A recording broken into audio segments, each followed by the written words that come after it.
আসসালামু আলাইকুম ওয়া রাহমাতুল্লাহি ওয়া বারাকাতুহু। প্রিয় এলাকাবাসী, কুরবানি ঈদ আইলে সুরের আনি গুনি বাড়ে। গতকাল আগের কাল আমার ছোট ভাইয়ের একটা দেহা গরু আছে মোটামুটি বড়।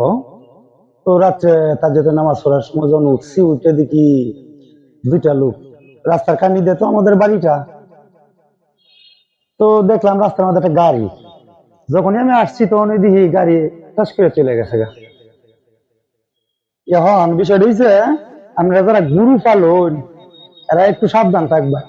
সারা বছর ঋণ করিয়া দাঁড় করিয়া কষ্ট করিয়া গরু পালছুন, মোটা তাজা করছুন, চুরে লয়ে যাবো কিন্তু ঘুমাই না যায়। একটু সতর্ক ভাবে থাকিয়া লালন পালন করবেন, পরে কুরবানি ঈদ আইলে বেচবেন।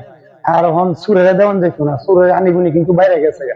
আপনাদেরকে নিউজটা দিলাম আমি এই সুরের জন্য। সুরটা মনে করুন যে কুরবানি ঈদ আইলে আরে বাবারে কি আনিগুনি, কহির বেশে বিজ্ঞানী তো আয়া দেখতে যায় বাড়ি ঘর। এই সুরের হাত হইতে আপনারা সতর্ক থাকুন, সাবধান থাকুন। ভালো থাকবেন, সুস্থ থাকবেন, গরুর প্রতি যত্ন নেবেন।